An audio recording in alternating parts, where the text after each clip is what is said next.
Hello, everyone. It's an honor to be the first to introduce you to the 2020-2021 League of Legends College Championship presented by State Farm. I'm Matt Cubby Samuelson, and I'll be your guide for the first two rounds. And joining me to be my shepherd throughout the desk will be Dylan Kleinven, and also throughout the desk as well, we're going to feature a rotating guest expert. And to help us through this first game, we have our first guest analyst in TJ Command Attack Bjorklund, the head coach of Illinois Wesleyan University. And gents, I want to start things off on a positive note, a fun note. We're about to get underway of the tournament that all these teams have been playing their hearts out to qualify for. We have the top 32 upon us. And TJ, how excited are you to just get these college championships underway? It's always really exciting because throughout the course of the semester for the school year, CLAW is like the competition that you compete for. Like, you'll play in the upsurge leagues and stuff like that, but at the end of the day, the program's always really excited to get going into CLAW. So to finally have the playoffs starting, it's like a really just exciting moment where it's like, who actually is the best team? Yeah, and honestly, going off that point, as a former player, and you've also, been part of a program yourself at Illinois, it's just so exciting. It's such a fun time of the year, especially when you're able to actually, top the conference and qualify like these teams have. They've both made it to the top 32. And it's a feat in and of itself to actually qualify for this championship, right? No matter what happens during these games, it's important to just celebrate the fact that these teams made it here, and it's really exciting. Yeah, and this is going to be a celebration of all the programs that did make it here, but guys, it's a tournament, it's a bracket. We have to figure out who's playing next as we check out today's schedule, and as all these teams will be playing for their tournament lives. This is a best of three until we get later into the tournament. Today on the mainstream, kicking things off with Harrisburg University versus Goucher College. Later, we're going to have Winthrop versus Marist, and then Maryville versus Montana State as well. But ladies and gentlemen, this is not the only stream that's going on where you can check out the games. So please be sure to go check out our other streams going on. We have games that are taking place at twitch.tv/Upsurge Esports as well. I believe the first match of the day is going to be Northeastern University versus GMU College, also known as George Mason University. Whereas there is going to be another game going on too at the same time at twitch.tv/Unified EA, where Buffalo, they're actually taking on the Mocs too. So two teams that we're pretty familiar with as well, Dylan, coming from the ESEA conference where Northeastern won and Buffalo was an invited team. But guys, we have to get back focus on what we have in front of us today. But before we dive into the matches and the teams, we actually have to hit on something that we feel is kind of important for the entire tournament, which is the patch, right? We are playing on 11.9 with Gwen and Viego both enabled, two champions that we've yet to see in competitive play. We're going to get the first look in the collegiate tournament this year, Dylan. So kind of curious what your thoughts are generally on the new patch and the fact that these guys are playing at 11.9, a patch that feels very different from what we were seeing throughout the playoffs for all the major regions. Yeah, I think it's very exciting to be one of the first public tournaments that's actually featuring both the new champions and the updated junglers, right? When you look at things like EU Masters that are running right now, they don't really feature those kind of champions, right? You're still stuck in that kind of like Hecarim Udyr meta. And touching on those jungler changes, there's going to be so many different champions that we're going to see throughout this tournament, right? Diana, Rumble, Morgana, other champions are kind of going to come to the forefront of the jungle. Champions like Lulu in the support role have risen into, higher tiers of popularity with these players. It's going to be so exciting to see what kind of pocket picks come out, especially in this first matchup that we have with Shorter Ace, who's kind of the C-lol aficionado of these AP junglers. I actually played on a team with Shorter Ace, and he played some funny things for sure. So it'll be exciting to see if he pulls out any of them today.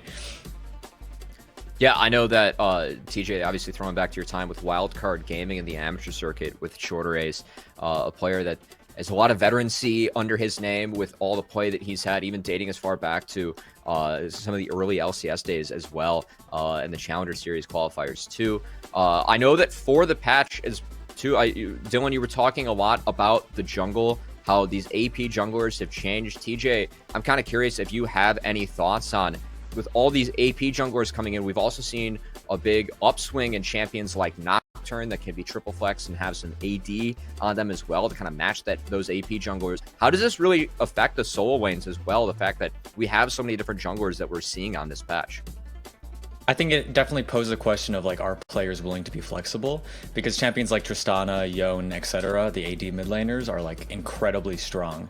It also limits the bot laners to only AD champions instead of AP champions, which isn't really a problem, but could be for any bot laner that really enjoys Seraphine or anything like that. I'm curious as to if the top laners will also adjust into a physical damage role instead of like a tanky bruiser type thing. Especially with the set buff, he can do like 3,000 true damage. How do you play against that now? Yeah, I mean, looking at some of these changes, it's going to be very interesting. I think this patch, like you said, it rewards flexibility. So if you're a team, I'm thinking the likes of like Maryville, even Harrisburg, who we're going to see in this first match, when you have players that are willing to be flexible, I mean, we've seen Clyde pick all sorts of wacky champions down in the support role. Shorter Ace is willing to pick just about anything in the jungle. These are the kind of things that are going to get rewarded as a team going into this tournament. And also, I mean, we haven't really touched on it too much besides bringing it up at the beginning, but the new champions are enabled, right? We've never seen Viego in a tournament before. He's been disabled due to bugs and other things. He's finally re-enabled and he's brought out. He won't actually be at MSI either. Gwen is brought into this tournament too. So these players have so many options to go for in terms of soul lanes and especially in the jungle for champions that are really strong. I'm really curious if any of the players have been putting that extra time in the solo queue to really pick up and master these new champions. As I know Viego's been around for a while, but it's nice of Riot to get all the bugs out so we can finally see him on the Rift as he's taken over the rest of the champion souls and turning into them with the items too. I think that's going to be a pretty entertaining gameplay. But moving on from the patch itself and the gameplay that we have in front of us today, first match of the day, guys, we have Harrisburg University going up against Goucher College. I actually want to start out with Goucher, a team that I think less people tuning into the stream may have heard of. But Dylan, I know that picking up information on them and how they got here. What can you tell us about Goucher? Yeah, so Goucher is one of the teams in this top 32 that qualified through the partner conferences. They're part of the Landmark Conference, and they're the second seed behind Juniata College. It's very exciting that they made it here, right? This team, while not, as high ranked as some of the other competition, they still definitely deserve their spot here. They made it through the grueling CLOL season. And, just some fun statistics about this team. They were founded in 2018. They're not like a scholarship or really like varsity supported program. They're fully student run, which is very exciting. The fact that they've made it this far and they get to show off their stuff. And they have a pretty competitive and exciting looking roster. It's tough that they get Harrisburg in the first round out of some other potential opponents, but it's going to be exciting to see these players kind of show their stuff on the big stage. Yeah, very nice to see these teams kind of able to qualify through these partner conferences, second in the Landmark Conference. Not too shabby as they earn their spot to go up against Harrisburg. As getting a quick highlight reel of what we might have to expect from these teams diving into the Rift. TJ, I'm kind of curious, with your experience, not only being the head coach of Illinois Wesleyan University, but also having that experience with Illinois University too, where over there you guys were kind of a club team too when you first started off. What's it like, having a program where it's just a bunch of players that come together and end up building a team, and then all of a sudden you qualify for top 32? Like, how does that have to feel for this team? It probably feels amazing because you don't really have the support when you're that club team. You might have just exactly like you said, a club around you where, there's a president like helping maybe garner some sponsorships or that kind of stuff. But it's not like every day that like, oh, I know that we're moving forward in this thing because we have staff members that are willing to do this stuff because it's their job to do it all day. Whereas again, when you're in that club, it's not necessarily really like that. So to have that like, hey, we made it. It's got to just feel amazing. Like, it really just probably does, because there are some pretty good teams in a tournament like this. So to be able to say like, hey, us people from this school pushed it forward, it's just the best. Yeah, it's got to be awesome for Goucher College, but going up against them in the first round, a program that we've heard quite a bit about and seen quite a bit on throughout the collegiate season already. TJ, it's Harrisburg University, one of the biggest varsity programs that we have in the nation. Tell us more about this program and all the backing that they have behind them. So they're definitely the more traditional program in that they have the director, they have all their coaches, etc. They have X Special, who was on TSM and a couple other pro teams at some point. So they have definitely the support for all of their players. I know they have scholarships that help their students participate very regularly instead of like focusing on other things. So their players are strong, their coaching staff is strong. At the end of the day, they should be one of the top contenders if they come out with their A game. Yeah, I think one of the fun things about Harrisburg as well is that they do run that LAN in the fall semester where they invite like a lot of great teams that are able to participate in that tournament. Teams are also allowed to run a B team. I know, TJ, your squad actually participated in that tournament as well. But Dylan, I know that you want to talk more about Harrisburg and all the players that they have in their arsenal of talent with this varsity program. Yeah, I mean, as TJ was pointing out, I think it's clear that this team should expect like at least top 8. I guess it depends on who their round of 16 opponent is. Maybe if they get really unlucky with a great team, somebody like Maryville or something. But for all intents and purposes, this is one of the best varsity programs that is available in the country, right? I mean, when you think about like Pinnacle Collegiate League of Legends, Harrisburg is a name that just constantly comes up because of the school support that they have, because of the, you know, faculty support that there is, right? They have so many like endemic esports, like historical figures that are just participating in this program and helping them. It's got to be like so much fun and so helpful to be part of an environment that is like that, because these players, they learn so much, they grow so much. I mean, we've seen players that have joined the Harrisburg team and they've gone on to do, you know, absolutely amazing things in their career. So it should be exciting to watch them start out in this round of 32. Although they are the heavy favorites, I mean, they still have to kind of, you know, put on a show, right? They need to show that they're here to play, that they're here to dominate, and, you know, get off on the right foot. I like how you fit in the historical reference there, as, you know, also embracing your inner high school teacher. Yeah. Referencing their program director, Chad Smells, also known as history teacher, some history with Teammate as well. TJ, we definitely have Dylan establishing the fact that he wants Harrisburg to come out and show that they are the heavy favorites, not only in this match, but maybe one of the favorites for the tournament to potentially take that top 8. What are you expecting out of this squad and what they're going to be able to show against Goucher College in this first match? I would kind of agree with what Dylan was saying in terms of like an 8th placement is kind of like an expectation. Above that would be great. It's totally possible, and they could go as far as they really want to at the end of the day. Today, in terms of their matchup, they should win it pretty handedly, again, if they're showing up with their A game. But I'm always like a fan of the underdog, you know, like what if somehow Goucher were to come up and just absolutely smurf all over them today? That would just like the best thing. Because think about how inspiring that'd be for the other club programs or the other teams that maybe don't have all the bells and whistles that Harrisburg has. Yeah, and I think that, you know, talking about the underdog is something that we're going to talk a lot about throughout this tournament as well, just because given the fact that we have 32 teams now competing, keep in mind, this was something that was a top 8 tournament throughout the history of CLOL. As TJ, you had teams that qualified for this with Illinois University. The fact that it's expanded to 32, I personally think we're going to see a lot of upsets in this tournament, and I'm wondering if we get any on the mainstream today. I know we have some of the bigger programs that are participating and some more heavy favorites on this mainstream, but I want to just see all the action, what these teams can bring to the table, as these teams are looking to put their best foot forward and show off what they've been working all year to reach this top 32. I know that we're going to be throwing to the draft and the desk, or the casters that we have rather soon, but while we're still on the desk, Dylan, kind of painting that underdog scenario, what do you think Goucher has to do on this new patch, being those underdogs, to try and get themselves some sort of advantage going up against Harrisburg in this match? Yeah, I mean, they should know for a while now that they were going to play on 11.9 and that the new champions were going to be enabled.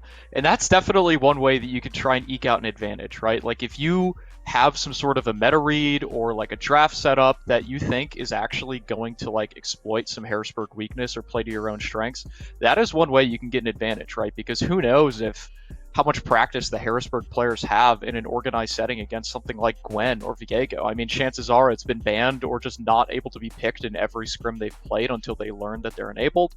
And so, I mean, I'm looking to Goucher to kind of have something in their back pocket to bring out and sort of level up their gameplay to even things out against Harrisburg. I'm totally a fan of those unique picks, right? So if we could get like a Darius mid or something like that, oh my God, like Harrisburg might not know how to play against that at all. So if you're an underdog team, do your homework and prepare something unique, and you can for sure take wins from teams. Well, we're going to have to look to see if Goucher College is able to do that against Harrisburg University. But everyone, I have some good news. We're about to get into the first match that we're going to have on the mainstream for the League of Legends Collegiate Championship presented by State Farm. I'm honored to be able to throw this one over to our casters for the day. Mad Magical Chilling Walk, take it away. Thank you so much, Cubby, and thank you so much, Desk. It's good to be here for the first game of round of 32. I'm Mad Magical, joined in by the one and only Chilling Walk. Will, are you excited to start off this collegiate showdown? Heck yeah, bro. I'm so excited. I cannot wait to watch some of these collegiate homies kick it off tonight. And I'm excited to see some of the boys play it out tonight, too. Alex, a lot of the desks have been talking about Harrisburg, talking about Goucher. I'm just excited to see what kind of cards these teams are willing to throw in this first round of 32. Because remember, if you plan here, you got to throw some wild cards if you're the underdog. And also, if you're the ones who are looking like you're going to be winning, you know, how many tricks can you pull out before teams start picking up what you're going to be using later on? That's something we got to wonder. Especially right now, because with 11-9, with the new patch, they even talked about it briefly, that we got both Viego, Gwen enabled, we have Rammus with his rework coming out.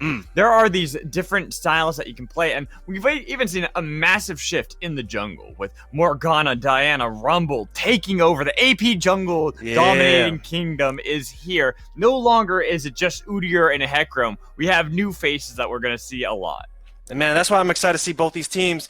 Honestly, when I look at these teams, I want to see chaos happen tonight. I want to see what kind of compositions do Harrisburg and Goucher want to pull off tonight, man.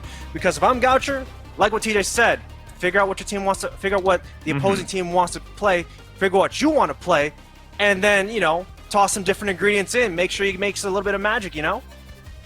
Yeah, exactly. And it's right now we are seeing that the bans are coming through. We've got Karma and Seraphine banned away by Harrisburg. It looks like Lilia on the other side. A little bit difficult to see there, but it is a Lilia ban coming in. Even though we have seen a shift in that jungle, we aren't actually seeing too many different faces in the bans right now. Yone might be the only one that some people might be like, oh, I'm a bit surprised to see that one, but they kind of had touched on it briefly on the desk, the fact that Moss likes to play that mid lane, so it's not too surprising to see that ban. The homework has been done by Goucher on that red side, but Tristana is one that I'm not too surprised, but I am a little more surprised to see is put there as opposed to trying to take away a lot of these hard jungles, and also even try to take away a couple things that are going to be able to scale up into the late game, such as Jinx.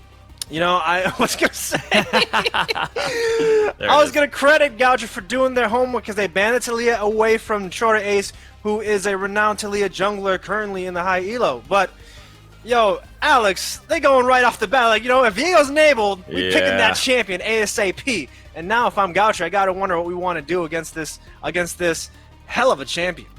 Ooh, as right now they've got Caitlyn looks like Morgana, so there is the option that could go into the jungle, that could be Fallen Moons playing that, but it can also be that very powerful bot lane that we used to see time again, where it was the Caitlyn Morgana, land one Dark Binding, cupcake trap afterwards, immediate headshot. You don't get a move for how long? A good solid like 4 seconds there. Yeah, it is also red side too, so you can't save that all the way until the end if you want to flex it around from the jungle support role, as you mentioned. But Harrisburg University, knowing this, if I'm them, I just want to start picking my bot lane right now, so I figure out what I want to deal with it. And right now, look at that, they picked Jinx and they picked that Thresh. Like, you know what? We can deal with it. We can fight through it. Yo, we had a mad spice, man. We said 2 champs gonna be enabled. We gotta have the Gwen on deck too, man. That's all right. Okay. So I was thinking maybe Harrisburg were gonna go get both Viego and get Gwen, but Goucher are like, nah, we get Gwen. We are gonna be able to flex that into the top lane for Garlic Bread, and I like to see it. I like to see them try to see if they can go for some spicy picks. I do like this too, though, because right now, if I'm Goucher, I'm picking a composition that wants to kite back. You know, you got Caitlyn, you got the Morgana. If they're walking into you, Gwen gets to kind of sit there and be free because she gets to sit there in her own shroud. She gets to kind of do all that damage instead of trying to go in, because she doesn't really have a lot of sticking power outside of her ultimate that barely slows until you start getting that combo through. So I'm actually liking what Goucher's setting themselves up for. Harrisburg University, though, if I'm them, knowing that Goucher doesn't really have a lot of utility, pick some more team fight, pick something to help dive in, and also start banning champions away that can help them set up a solid front line. As we see that We got a top lane ban in that Gnar, still taken away. Top lane, we didn't really see too much of a shift on 11-9. It was really more that jungle, really more on how they're going to be able to play around that. Though we do see the Darius ban, that is actually technically a jungle ban, because he did get buffed for that as well. But the ones that surprised me, still, Rumble left through Diana, something that is a good flex pick too, that you can take in jungle, take in mid lane, that still has a lot of power that can be provided for the teams, that has been completely forgotten about. I mean, technically, too, Viego is also a flex for Harrisburg University. Right, Alex? They can go top, they can go jungle, they can go mid too sometimes. But yo, Goucher, they're picking the Lulu for themselves. TJ was talking about the Lulu on the desk that, you know, it can have a lot of power in this patch specifically, and knowing that you got a hyper carry in this Caitlyn that can kind of help duel against the Jinx, they're setting themselves up to make sure that they are doing a Jugger Caitlyn composition. Now the question, though, this is where we all gotta wonder and we all gotta hedge our bets: is Morgana going mid, jungle, or support? Is this Lulu going mid, top, or support? We got a lot of flexes going on, man. They're looking like Angus right now. I have a feel.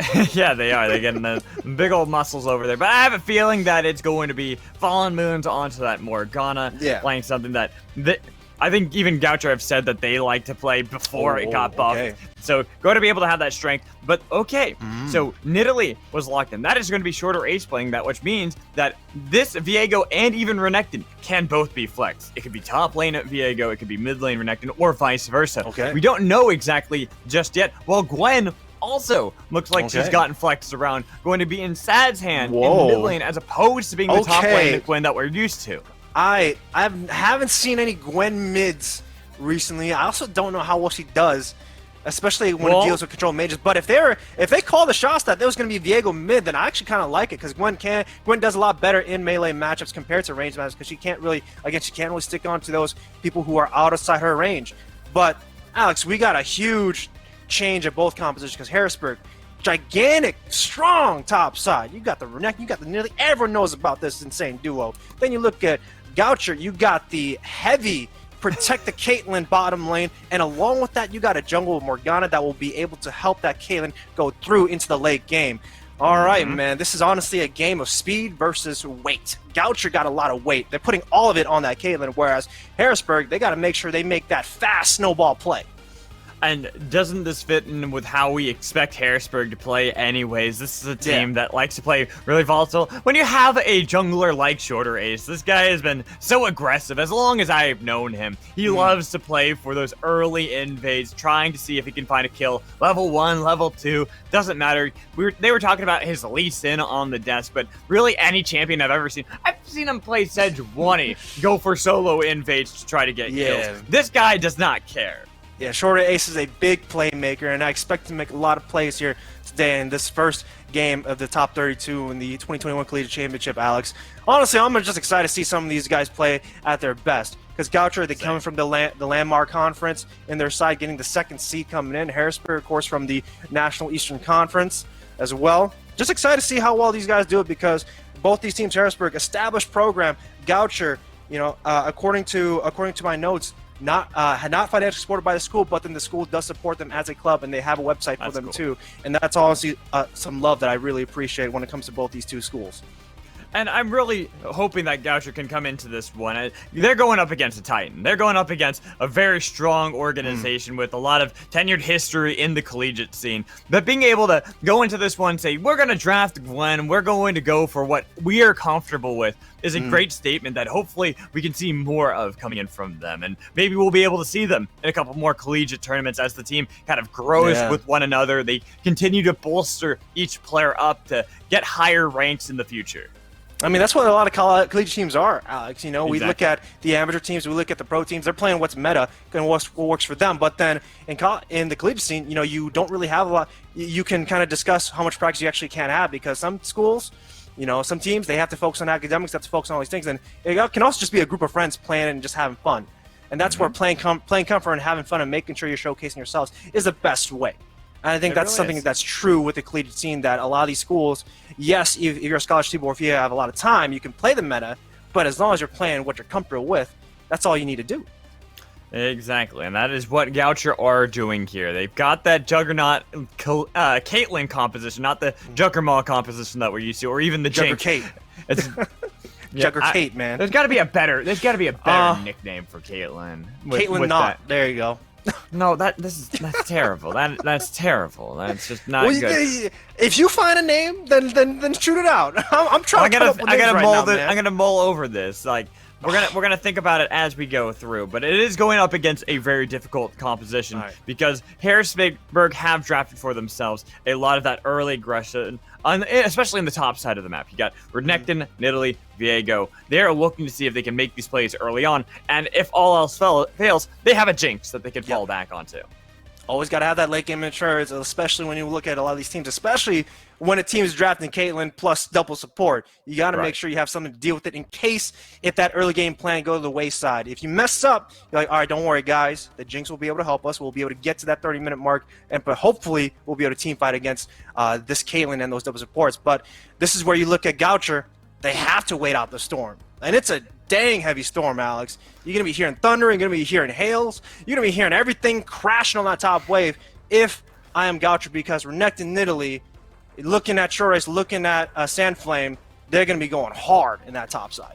They are, but that is one thing that we can kind of talk about is the fact that they have to play aggressive early on, because when you look at what Harrisburg have drafted for themselves, if they fail, if they aren't able to succeed in this early game, what front line do they really have that they can rely on? A Renekton? At that point, the Renekton lost all his power. He's just a stun bot, and that's not what you want a Renekton to be. Well, Goucher, they got Malphite. They've got this Morgana Black Shield to be able to help them out, the Lulu to be able to buff them up too. They've got a lot of different options to be able to kite back.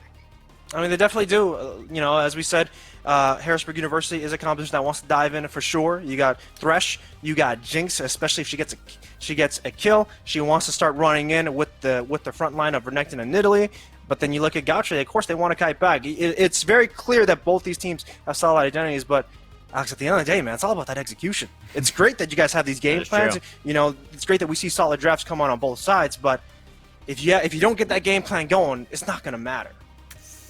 That is true. You have to be able to kind of hold the line if you're on the side of Goucher to be able to make sure that you're able to get to that point where you have the Juggernaut Caitlyn that actually is working out, because otherwise you're going to get steamrolled by what Harrisburg have drafted for themselves. But at the same time, Harrisburg have to also execute on this composition. They have to make sure that they are playing to try to find these early picks, find these early plays to get themselves snowballing to cause the avalanche. Yeah, and now I'm just wondering what Goucher wants to do, man. This is the first time we get to see him. This is the first time I get to see him, and it's cool that they got some funky names. You got garlic, you got potato, you got some food already, Alex. You know, I don't know. I'm feeling kind of hungry now looking at Goucher.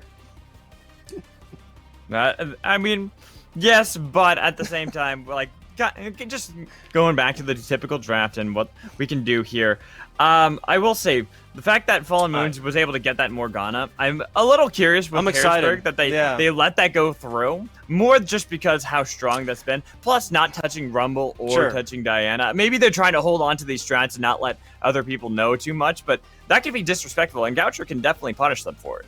It definitely can. Morgana is one of those champs that can actually full clear before the first scuttle, whereas Nidalee, you can only do 4 of those camps and then get to the scuttle, but a snowballing factor is a big part of the game when it comes to Nidalee. If she starts steamrolling, Shortace is going to have a hell of a time on the Rift, whereas Morgana, pretty consistent all across the board. If she doesn't really get that gold early on, it's okay. She has a lot of utility already packed in her kit, so she's fine. That binding is going to hurt no matter what, when it comes to the level that you have or the damage that you already have, because that CC is just so strong with that Morgana Dark Binding, and also with that ultimate too, man. You got to make sure that if you're diving into Morgana, you have to be mindful of those soul shackles. Exactly, and we're almost underway. We're almost going to be able to get into our first game between these two collegiate teams. We just had a little bit of a delay, so sorry about that. Hopefully, we'll be able to see how this plays out. I am curious, though, to see Viego versus Gwen mid lane. Now, this is something that we don't often see. Top lane, we see it, and this is where you kind of touched on it. You kind of touched on Gwen not doing so well into control mages, but she isn't against that. She's into Viego, and this could actually give a lot of power over to Sad on Goucher's side. Yeah, usually when you're playing Gwen, it all depends on what keystone you want to go for. You want to rock the Conqueror, get to that late game and do a little bit more damage, or do you want to rock that Lethal Tumble that actually helps you out in the early laning phases because you get the snip step a lot faster. That's always a discussion that you want to think about when you're Gwen, when you're figuring that out first. And secondly, you have to figure out the build. You know, you go in that Rift Maker or you go in that Frostfire Gauntlet. Crossfire, baby. There is merit to this, but in this composition, you only have one damage dealer, Alex. Yeah, I don't think you can go Frostfire. No, you can't. Unless you're trying to tell Garlic Bread to go AP Malphite top lane, sure. You know, which is probably what you would want. But I would want Malphite to be a tank and have Gwen be a magic dealer. But in this laning phase, in the early stages, more than likely it should be in favor of Gwen just because Snip Snip can just threaten a lot of these melee champions, especially if she's racking up those stacks early on. And then when we take a look at Viego, you know, he has to get some items under his belt first before he actually starts kicking his power strings on. That he does, but and that's where I want to see what Sat can do. We gotta see that as we've loaded up onto the Rift for Game 1 between Harrisburg University and Goucher College. I'm excited to see these two teams go onto the Rift, face off for the first game of our round of 32. Nobody going for anything too exciting, just kind of going for the typical line of scrimmage. One day we'll have an early invade for me, Will. One day. One day. Game 2. Game 1, you gotta kind of just test the water. No, you go Game 1. You risk it for the biscuit right away, man. Okay, if you look at both these teams, my man, their level 1s aren't that good. I don't care. Their level 1s aren't that good, man. If I'm Goucher, sure I can because I got the binding, but Morgana doesn't want to start binding when she's in the jungle role. She wants to start that pool, baby. She wants to go swimming in that tormented soil. Ooh, but look at this. Shorter Ace, Sandflame are going for level a late 1. invade, trying to see if they can find out Fallen Moon's Garlic Bread on the other side. They weren't spotted out at all. They have the jump if they need to be able to follow it up. Fallen Moon's trying to be able to escape from Shorter Ace, but he is constantly harassing him with those spears, looking for the chase down, flashed away. No flash could be reciprocated. The spear not going to be able to connect on to Fallen Moons. Instead, Shorter Ace going to now turn focus back onto Garlic Bread to be able to completely scare away Goucher from being able to take away their own red buff. Yeah, and this is all because Morgana, level 1, does not have a good combat ability. Tormented Soul, of course, is very good when you're clearing the camps, but it ain't good when you're trying to fight in a 2-on-2. You can't really keep them sitting in Tormented Soil, so Harrisburg University, you got the level 1 that you wanted, Alex. It's just a little bit of a late invade from Harrisburg University to null Fallen Moons in his full clear. Yeah, but look at this. Moss, they want to see keep if they it can going. find Goucher yet again. Fallen Moons was only now able to get the flash in with the Spectral Maw. Looks for the first blood onto Fallen Moons. Okay. All right. I guess Harrisburg University, they already come out swinging. I like what Sad's doing, though, preventing these chicken nuggets from being taken away from Shorter Ace. Let's hop out, though. And just have that flash, but... Last cone. Sad. Flashed. Going to be able to flash, too, to be able to follow it up. Snip, snip. Not going to be able to get the kill. Shorter Ace has the hop over the wall with the help out from he wants to go. Going to be able to get the stun they need to. A lot of damage onto Sad. Sad trying now to be able to escape from Moss. Moss wants to be able to chase this down. Level 3, level 2, stun there. Snip, snip, nothing can be done as Moss was able to take a second kill. Yeah, a little too antsy from Sad trying to go for the kill on Shorter Ace. Nearly still a mobile champion, especially with that Cougar form, so unfortunately just going to be losing that flash. That's what I was talking about, Alex. Gwen does not have that stick of potential that is unfortunately not in her kit until you get that ultimate. It definitely doesn't feel good, but Harrisburg University, their game plan right now is tackling Fallen Moons all day, every day. And look at all of them. They're going to the top side. They're making sure Fallen Moons isn't able to just kind of fight through and get these camps. It definitely sucks. Yeah, but we got to take a look at this replay. Moss was just great on this rotation, be able to spot out with that ward, say, oh, okay, easy kill. Yeah, no flash, and at this point, you have to start Wolves. You know, you can't really start Blue Buff because, unfortunately, you're going to be taking a lot of damage by yourself. And that's why Wolves, you're forced to do that because it's the safest camp to go for. Moss, of course, getting the solid reach race, probably providing intel of what Fallen Moons wants to do, too. So you already see that synergy coming in. Short race, trying to throw some javelins across the screen to see if he can land a touchdown. Not going to get it yet, but regardless, Harrisburg University, they keep in the tackle on getting all of these jungle camps away from Fallen Moons. And this poor Morgana not really going to be able to get anything now, just kind of looking to see if they can maybe vertical clear, but you've lost out on pretty much all your buffs. Blue buff, what you need as Morgana, is being taken away by Shorter Race with no blue buff to take for yourself. This is looking devastating right now for Goucher, where I don't know what they can really do to be able to come back into this game. This is a composition that needs to be Yeah. able to hold the line. They still have time though. You know, Harrisburg, of course, they're up 1.5K, which is a good amount in At the 5 minute 5 minutes, but man. at 5 minutes, yes, but you still have time to stabilize. The question is, can you? Oh no. Fallen Oh, no. Moons, though, I don't know if this is the Fallen right play Moons. because Oh no, you're on the wrong side of the gotta map. waddle away. Was able to get the Dark Binding, but look who's here. Shorter Ace and Moss on the other side. Another Spectral Mob, Blast Cone, going to be able to get him right back into the midst of Garlic Bread, but the damage on top of Fallen Moons is going to be the kill for Shorter Ace. Garlic Bread's unfortunately not able to do anything to help out the jungler. Yeah, it's real tough. Goucher, of course, not really having that lane priority from Garlic Bread or Sad.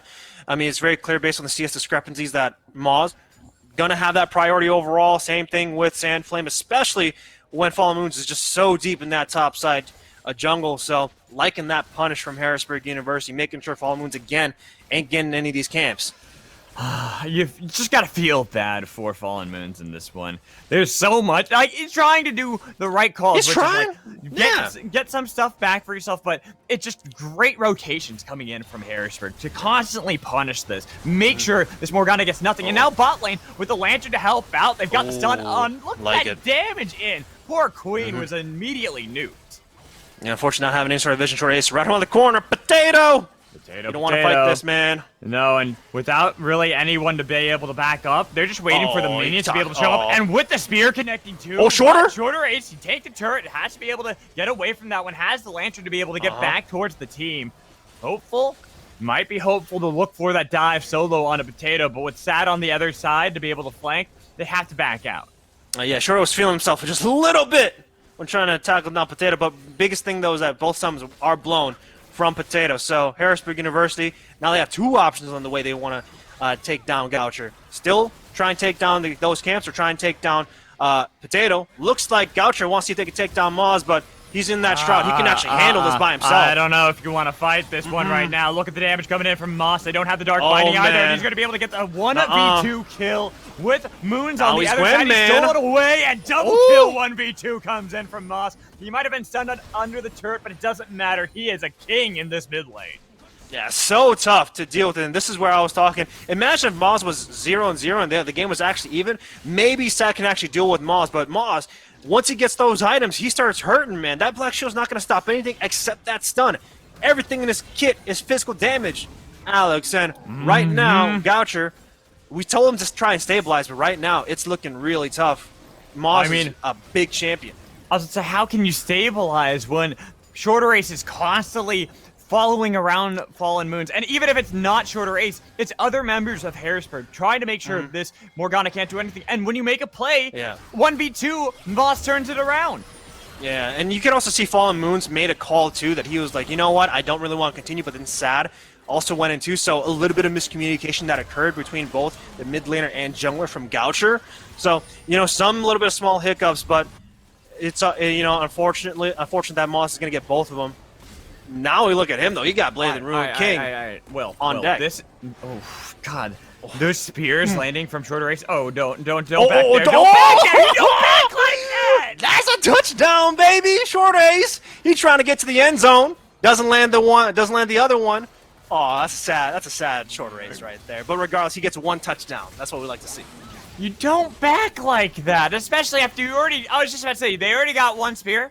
Yet you completely bail out of there. You head for the hills at that point. You say, there's nothing here for me to see. I don't want to be around here anymore. You try to go all the way back to your tier 2. You don't back by the tier 1. Yeah. Now, Alex, now I'm afraid of Goucher, because Harrisburg, they are up 6K at this point. 9 Moss minutes is going to kill him. He's got Heartbreaker. Man. Sad, you He can flash ulti. Yeah, he's going to flash ulti. It's going to happen. Just wait. Let's watch. 3, 2, 1. Oh, he's backing off. Okay. All All right. I like that. Patience. Okay. Back away. That was smart because had he not backed. Yeah. Black Shield doesn't stop. I'm gonna try it again. Let's see if I can get the predictive ability. 3, 2, 1. He ain't pulling the trigger. No. Okay. Moss, right. come on! You have flash and ult. You can kill him. He could, but Sad has flash too. He's like, all right. If he flashes this, I actually might just throw my entire 500 gold bounty away. Right. That's what I want him to do. You know, there's certain things that we want to see. That's something that it's cool to see. I don't know if I want to see though. You know, that's kind of okay. Fair. You know what? I respect Moss for playing that one patiently, playing that one smart. Oh, okay. All right. I'm Moss. Never mind. You know, I just talk about his patience and everything, and he just goes and gets a solo kill. Now he's gonna kill Potato. Dark Binding, not gonna connect, but you know what? He's got the damage. Potato's got nowhere to run. Heartbreaker's up too if they needed to, but they're gonna be able to have Moss dominating underneath the turret. The TPs are coming in. Queen barely alive with Garlic Bread on the other side, but you know that Moz has got himself the damage. Gonna be able to get at least one kill there for Peacemaker. Stolen away with the rocket to take the kill on Lulu. Moz now looking for the dive. They've got the stuns underneath. The flash comes in, but can you escape? No way, Jose. It's gonna be another kill coming in from Harrisburg with the help of Shelly on the other side. This game is over. It's 11-0 at 10.5 minutes. I mean, at the end of the day, man, Harrisburg's roster, individually as players, are just a little bit better. You see their names a lot more on the upper ladder. Goucher, even though they made it as second place in the Landmark Conference, we don't really see him a lot make a lot of these plays, and this is the unfortunate expectation of this match. But things that I really like Goucher was their draft, man. Their draft was pretty good.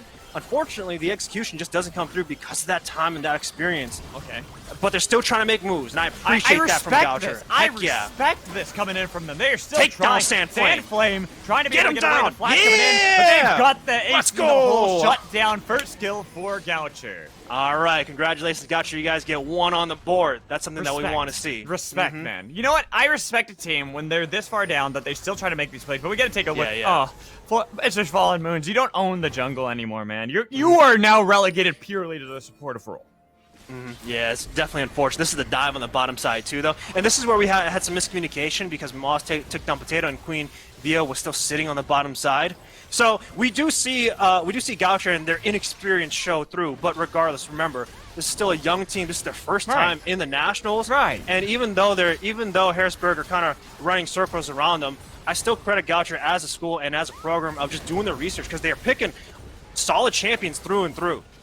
You know what? You can teach game mechanics. You can teach players how to be able to play the game. But being able to understand certain small, minor things, even when down in a deficit like 10,000 gold, they still figured out they can make a play top lane to be able to get a little bit of gold for themselves. The drafting, as you have mentioned, has really been great. The only thing I feel like is just figuring out how to jungle path and be able to get Fallen Moons in a better position. Because right now, that's been the biggest weakness. Garlic Bread? Yeah.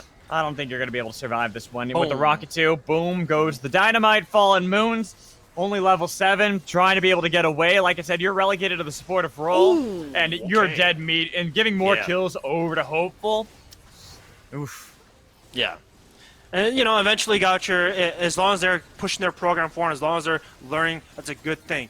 The only thing, of course, I would question in draft is that Gwen, because you have to make a hard call out of where this VO is going to be going. If it goes mid, then great. But this is a competition that I would happily see at a high level match when it comes to these champions being picked up. Unfortunately, though, Harrisburg, they're still running crazy because it's 13 minutes in, Alex. It's a 13K deficit at this point. Yeah, I mean, right now, it's one of those games where it's the GG go next. There's very little you can really do in this game. There are definitely some shining lights for Goucher that I think that they can start working with in the future, but I feel like the biggest thing is to make sure that you can hold on for Fallen Moons, because I like some of the aggressive pathing he took to try to make sure they can keep up tempo against shorter ace. You see things like that. That's a smart call out in the moment to try to be able to contend with. Unfortunately, they had no lane priority top lane. They had no lane priority mid lane. Bot lane, even the one lane that you'd think that they would have some priority, just was not enough. It was nearly dead even, and that was plenty for Moz, for Shorter Ace, for Sandflame to be able to constantly rotate around. Yeah, small good things from individual players, just that unfortunately they're just all not syncing up. There's the solo kill on the top side from Garlic Bread. Solo kill, I mean, it's a 1v2. Like the little X mark. X marks the spot, man. Did you ever read Treasure Planet or Treasure Island? I have. I did read Treasure Island. Good book, actually. I actually really liked it. I like Treasure Planet the movie too. That was a really good movie. I like Treasure Planet's. Yeah, that was a great one. Movie. Underrated, but you know, underrated for sure. We can talk about our taste in movies later. We gotta talk. We gotta still talk about this game, even if 14 minutes into the game, we have 14 kills apiece for the side of Harrisburg. They've been trying to maintain that kill a minute, as right now they're gonna keep going with that with Clyde getting the kill on that play. Follows up with the death and the lantern. Moz wants to be able to get more kills, but now with the TP in behind from Sandflame, sad. He's looking pretty sad right now. They're completely flanked and they're completely eviscerated. All right, this is what I want to see from Goucher, man. Goucher, I want to see you all tackle one more member. I want to see you one more kill on the board on your side of the screen. Doesn't matter, because at this point, it's so hard to come back and try and win this game. But let's see if y'all can get one more kill, man. Potato has one on his board. Let's see if you can get another one to Potato, because that's the person that y'all want to play through. Well, you know I hate surrenders. I absolutely despise them. Yeah, this is one of the few times I actually think that it's okay. Oh. Yeah. Oh. Yeah. Well, if I'm Goucher and I'm trying to have fun, we don't surrender. Okay, we want to showcase. Fair. You know what? Fair. I'll give you that. And also, I don't like surrenders, but I'm talking about competitively. It's like, oh, maybe there's things you can learn, maybe things you can come back from. This is one of those games you're not really going to learn things, but having fun. I respect that. You have fun at all times. Yeah, but this is how you big brain it too, Alex. You play the game you out. Build on marker? No, stop. You said big brain, so I'm just putting. No. You play this game out so that you have Harrisburg have a longer reel for the future opponents to have. Damage in from Moss here. Jesus. Yeah. Clyde, of course, coming with the flame. Oh, I like this.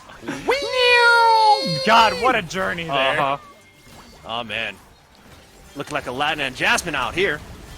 A whole new world. But yeah, I mean, also just there, this just shows you how good Harrisburg are. That was a beautiful flank ward for them to be able to utilize. That makes it so that they had completely corralled Goucher into that corridor. Where do you go from there? You got to go through a crocodile if you want to be able to escape. You have to go mid lane, but there's Jinx and there's a Thresh right there. You try to go the other way, you got Viego and Nidalee. There's just not much you could really do. But this just shows that momentum and also the control that we see out of Harrisburg. And again, control when you have Clyde landing all of these death sentences.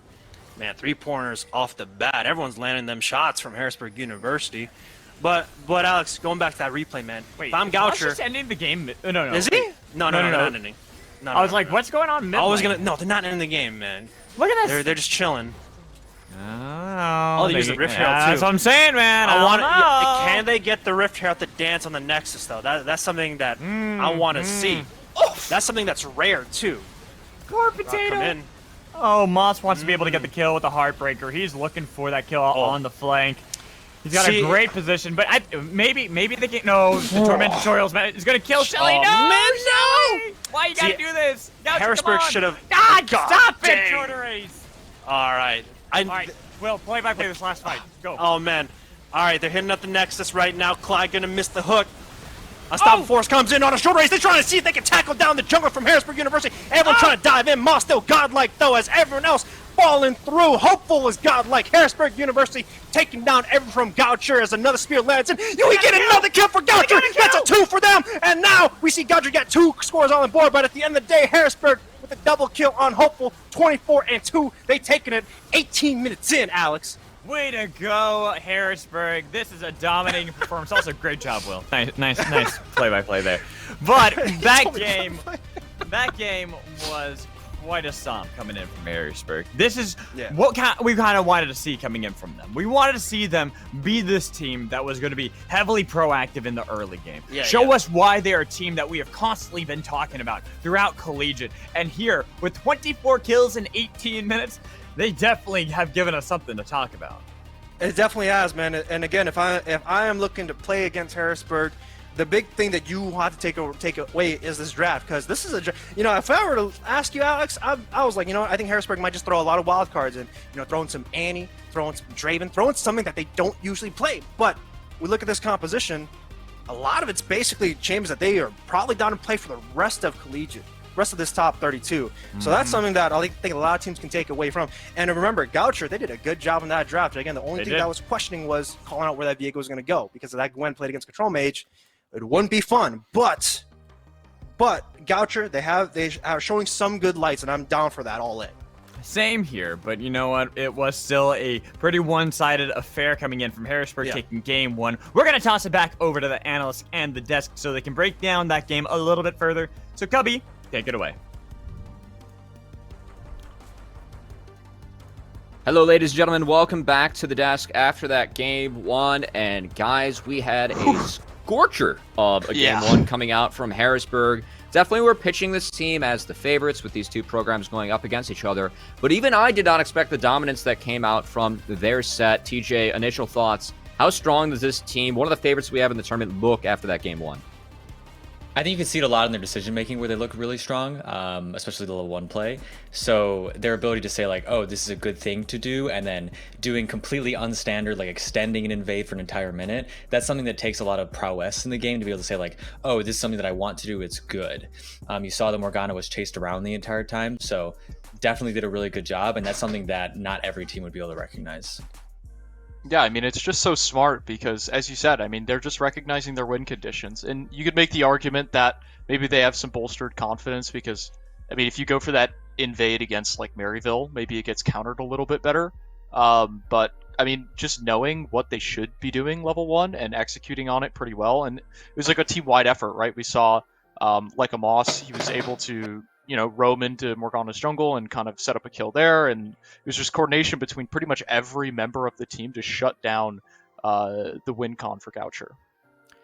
Yeah, and I know that we're going to have some replays that we're prepping from our wonderful production team in a couple seconds. We will be able to get a second look at some of the gameplay that took place that gave Harrisburg that pre-20-minute win. But I also just want to kind of take a big step back and talk in general about the bracket and what we're seeing out of the second team in the East too. Well, the fact that you highlighted some of the specific moves that we highlighted in the game, but also started to dive into some of these players as well. We mentioned Shorter Ace being a big power point for these guys, a lot of experience with him. And TJ, I definitely want to lean on the fact that he was an ex-teammate of yours as well, and definitely had a fantastic performance in that game one. What do you expect out of Shorter Ace, you know, in this tournament in general?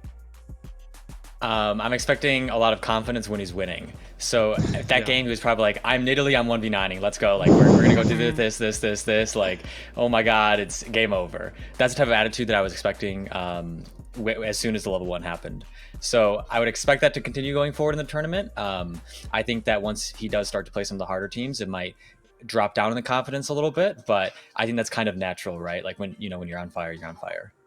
Yeah, and I know we've been highlighting level 1, teasing about it, but I do want to actually take a second look at what exactly happened in that level 1, as we are going to get a second look at the replay. Shoutouts to our wonderful production team that we have over here for the games today. But TJ, once this pops on up, I kind of want you to walk us through what you're seeing out of Shorter Aces. We are going to be going in double time, but this was the early level 1 invade where Renekton and Nidalee already establishing their early dominance. Right, so Renekton and Nidalee, some of the strongest champions in the game, level 1, between a stun and a spear combo. And Malphite Morgana, not really the same in order to clear Morgana's Q. So Nidalee and Renekton are able to just control it completely. Now, as a result of this, we now know where Morgana is. We know she has to be on the bot side. So that means that because Gwen showed up a little bit for the invade, Diego has priority. Diego can go collect the kill, pull the support, and then Morgana's out of the game. She's going to get 0 camps, and she's going to be chased around the entire time.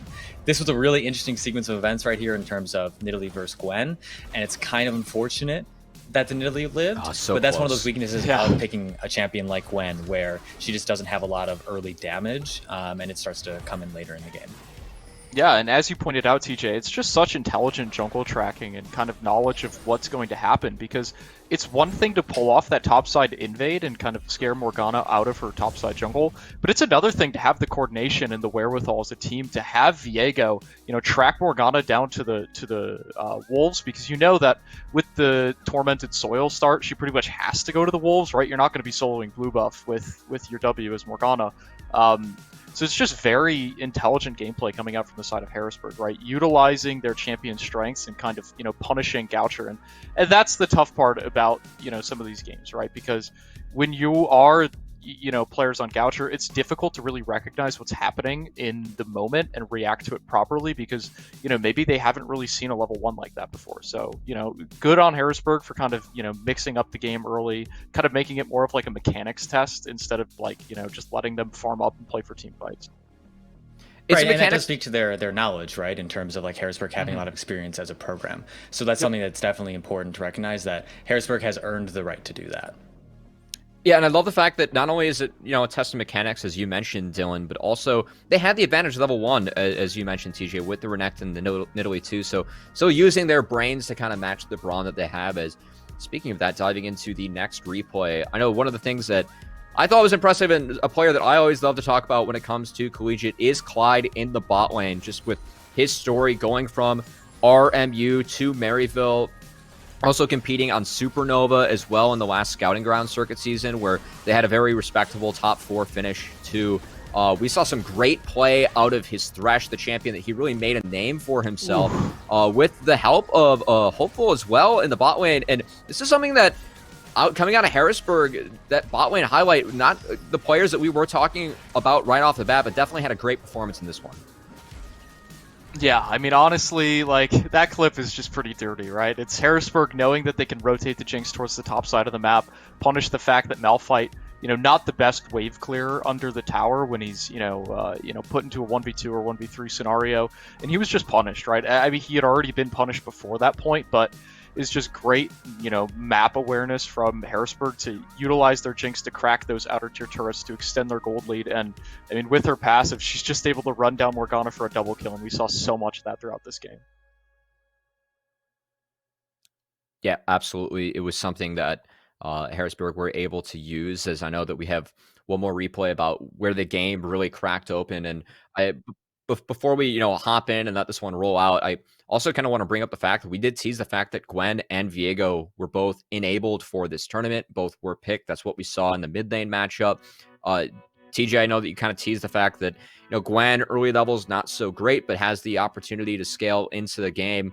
And as we kind of run out this next replay and watch Harrisburg really break the game open with some good play coming out from their squad as well. What did you kind of see, or like did you pick up, or like what can the audience pick up off of seeing that Gwen Viego matchup taking place already in the mid lane?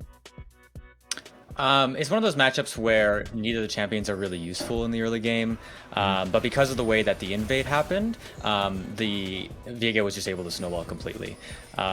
He took over the game. We saw a bunch of cool, soul steals, especially here on the clip with a nice lantern. So if either of those champions are left unchecked and they're able to actually get early kills or go further in the game, they become absolute monsters. Like the amount of sustain that both of them have and playing off low health bars and just really cool abilities becomes really crazy as the game just progresses. So I'm hoping in the next game, if those champions appear, that it's not such a smash towards whichever champion is in the game. Yeah, definitely something that we're going to have to see, as Harrisburg, obviously, when you win pre-20 minutes, it means that you did a lot of good things in the game to get ahead in Harrisburg.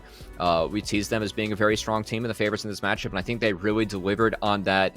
Goucher College, I know we talked about the fact they were a club team. They're competing from their computer lab on campus at the moment. A couple players remote as well. Dylan, is there anything that you want to see out of them? I know we talked about some of the cheese picks, the cheese strategies. Yeah. We saw the Morgana, Caitlyn flex putting the Morg in the jungle and then pairing up the Lulu instead. What do you think about that? And what do you think Goucher could do to maybe pull the rabbit out of a hat and challenge Harrisburg a little bit more in this next game? I mean, if you are, if you have any secret picks, if you're very comfortable in a specific champion, now is the time to pick it out. This is your last game of collegiate potentially, so you pretty much have until, next spring semester is the last time that collegiate League of Legends will be running again. This is the time to pick out any strats you've been building up, any champions that you feel proficient on. I think the Gwen was a good, little curveball. I'd like to see them maybe pick up Viego. That'd be interesting to see. I don't know how proficient they are on that champion, but I do like the way that they were kind of drafting, in the fact that if you draft a standard team comp against Harrisburg, you just lose. So you kind of have to throw a curveball in some way, whether it's through your gameplay or your champion picks. So I think they just kind of keep going on that trend. I agree completely with that. If they're able to come up with something unique. And that's the cool thing about some of these CLOL competitions, is that, not all of these players have played in the amateur leagues or have a lot of scoutable information on them. So you can see some of the weirdest stuff. I know there's a duo in Diamond that plays Ashe Ziggs bot lane. People don't play against that. If you get hit by double Comet, double Scorch, Ashe Ziggs bot lane, how upset are you going to be as someone that has just never played against that? That sounds like a nightmare of a lane. I know that there is a team that is playing in C-Law. They really like the Heimerdinger Senna combo in the bot lane. We might just have to see if that's broken out at all. Unfortunately, Heimer did receive some weird nerfs this patch. But guys, any final thoughts about what you saw in that first series? TJ, I want to start with you before we start to get into this game too. Any final thoughts you have, whether it's Harrisburg, Goucher? What'd you see in that game one? What do you expect going into game two? I'm expecting another win from Harrisburg, but I'm hoping that it's a more competitive game. I assume Harrisburg might, be in their head a little bit at this point, like, hey, I know that we're the better team, so therefore we're going to draft things that are, maybe a little bit disrespectful or very oriented towards the early game. So if they're able to maybe survive some of the brunt with some cheese picks or with some stuff that isn't standard, and then maybe pull back a little bit in the mid game, that might be a good way for Goucher to regain some confidence, but I'm still expecting the Harrisburg win. Outstanding. Dylan, you have anything else to add? What do you think going into this next one? I'm a Goucher fan. I want to see him do it. I want to see him take it to 3 games. I think that would be, I don't know. I would just flip out if that happens. So I'm looking forward to it. I think, whip out your cheese picks now. We all want to see them, and it's just exciting that they get to compete on this stage. I'm hoping it goes to game 3. Fingers crossed. Well, we're just going to have to see if the Goucher Gophers can deliver on that game 3 and surprise us a little bit here on the desk, but bringing you the action once again, I do want to bring back in Mad Magical and Chilling Walk, who will be bringing you game 2 as we're going to dive into that quite shortly.